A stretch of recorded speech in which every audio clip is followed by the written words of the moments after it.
Welcome back to another episode of Rock Boys Football, the five most underrated players for this Clemson program going into 2025. I think a fascinating conversation to have with this Clemson football team because look, the national media and really just college football as a whole, we focus on the star talent for each program. You look at this Clemson team, and yeah, they have the star talent. They ain't no question about that, right?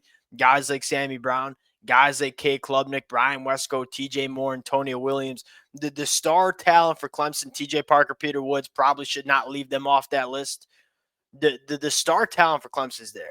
We know that going into 2025. One of the things that I've talked about a lot over the last couple of weeks in terms of why I like this Clemson football team so much is there's a lot of really good football players up and down this roster that probably don't get the credit that they deserve. And you look at this depth chart, this roster going into 2025, there's just not many holes. There are not many positions on this football team that you look at and say, I don't know if that's going to be good enough going into 2025. That's what makes this Clemson team dangerous in 2025. Now, who are some of these players that are really dang good that we don't talk enough about? That's what I want to get into before we get into it. As always, the Clemson fans, man, let it fly in the comment section. There are probably a lot more names that I should be adding to this list. I kind of whittled it down to five. There are going to be some Clemson fans that are ticked off about it in terms of players I probably should have included. Let it fly in the comment section. One, I learn a ton from you guys, and it is fun talking ball with you guys as well. If y'all do enjoy the content, consider subscribing to the channel. We got spring practice kicking off for Clemson this week. We got a lot to talk about over the next couple of weeks. I'm very excited. All right, without further ado, let's get into it. Want to start with Blake Miller, three-star recruit coming out of high school from the state of Ohio, comes in immediately, starts at right tackle for Clemson, and is going into his fourth year starting at the right tackle position. And I think what stands out to me about Blake Miller is he's consistently gotten better over the years as a true freshman, gave up 3 sacks at that right tackle spot, go to his sophomore year, only 2 sacks, go to his junior year in 2024, only 1 sack, consistent, steady improvement from this kid, kind of getting better as he gets more experience playing at the collegiate level. I went back and watched how he did against Dylan Stewart. Dylan Stewart got him a few times, which Dylan Stewart got just about every tackle a few times that they played. I thought Blake Miller did a great job. Dylan Stewart is extremely hard to deal with. There are not a lot of tackles that had to line up on the opposite side of Dylan Stewart and said, hey, I got the best of him. And Blake Miller did for a lot of reps in that football game. Blake Miller is just so solid. And when you can have tackles that you can kind of just throw out there and trust, it matters because one of the conversations that we are having a lot with these football teams going into spring practice, who's going to start at tackle? Are we good enough at tackle? Clemson don't have those questions going into spring practice in 2025 because largely, Blake Miller's been a stalwart at right tackle for Clemson over the last couple of years. Number two, and a guy that we are all sleeping on heading into 2025, wide receiver Tyler Brown. I mean, we are 1 year removed from him leading Clemson's receiving room in the 2023 year as a true freshman. You go back to his true freshman year, I mean, this was a guy that, yes, led them in receiving yards as a true freshman, 68 targets, 52 receptions, a 76% completion percentage when he was targeted, did not drop many footballs, all as a true freshman in offense that was struggling. Fast forward to 2024, obviously dealt with the injuries. Clemson decided to redshirt him, which I think makes a ton of sense. Now, the interesting thing about Tyler Brown is I don't even know if he starts because you look at your starting 3 wide receivers and kind of an 11 personnel set. It's Brian Wesco and TJ Moore on the outsides with Antonio Williams in the slot. This kid can play. We know he can play. And what I'm most interested with is, hey, Garrett Riley, you got a lot of difference makers in the wide receiver room. The conversation we're having with this Clemson wide receiver room is just so drastically different than it was 12 months ago. It was so bad in 2023.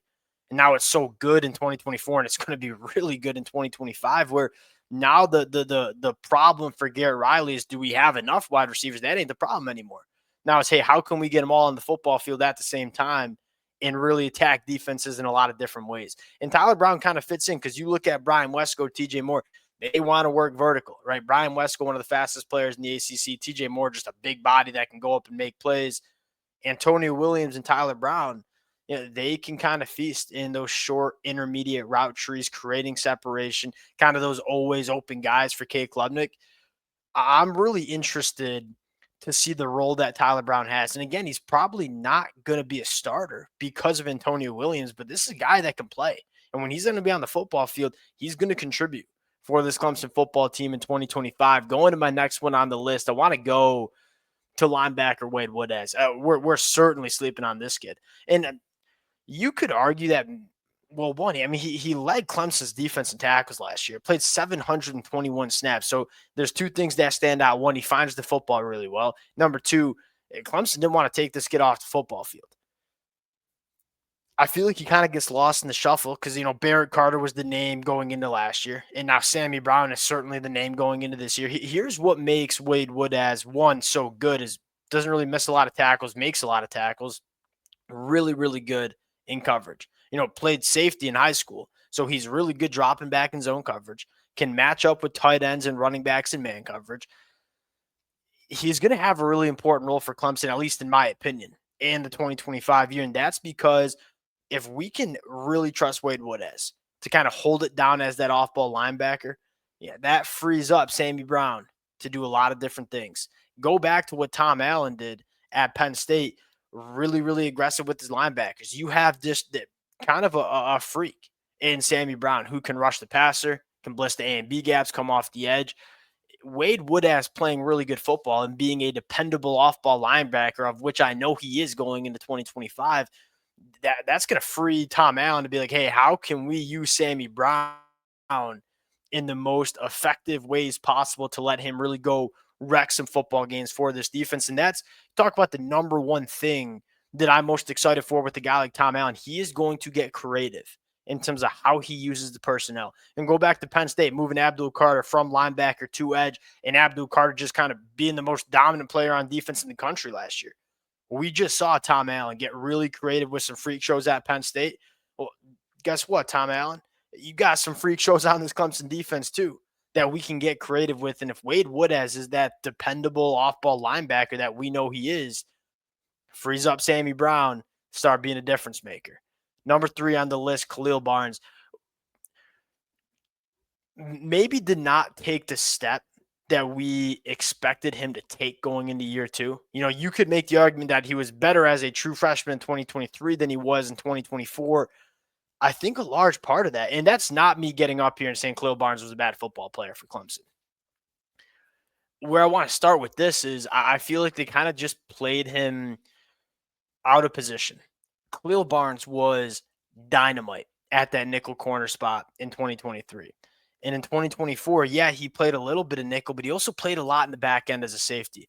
When I look at Khalil Barnes and I look at the kind of football player this kid is, you want to get him around the line of scrimmage. He can play man coverage on slot wide receivers. He can fire downhill and tackle. He's a playmaker. He's a difference maker. He's a turnover machine too. I mean, 7 interceptions his first 2 years at Clemson, has also forced a couple of fumbles.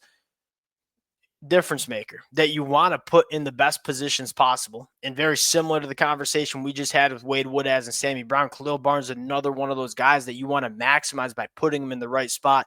Felt like in 2024, putting him as that deeper third safety, that's not where Khalil Barnes, I think, can have his biggest impact on a football game. Now, what I love about Khalil Barnes is, look, he can do that if you need him to. And we know Tom Allen wants to get really creative. He can play safety, play nickel, play box safety. He can do it all. I'm kind of looking for Tom Allen to really be focused on how we can really get Khalil Barnes into those difference-making situations, because if there is one thing we've learned from this kid over the first 2 years, when he has the opportunity to go make plays that fundamentally will change a football game, Khalil Barnes is going to do it. Number 5, y'all know who I'm going to go with here. Personal favorites to Filing Green, and the definition of being slept on, the definition of underrated. I mean, when you have guys like Peter Woods and TJ Parker on the inside of the defensive line, a guy like Amari Adams coming in who's going to be a dude, Stephylin Green kind of gets lost in the shuffle. You go back and look at Stephylin Green, 13 quarterback hurries. Guess what? That was just as many quarterback hurries as Peter Woods had. And that's not me getting up here and saying Stephylin Green's as good as Peter Woods. I know Peter Woods was playing banged up. but it does kind of highlight how good Stephon Green was. 8 run stops as well, can do the dirty work, can rush the passer from the inside. You can never have enough of these kind of bodies. And this goes back to, the Clemson defense under Brent Venables, where they were just so deep. And not only did they have just dominant defensive linemen, but they had a lot of them. And so you're just rotating them in the whole freaking game. Stephon Green is one of those guys.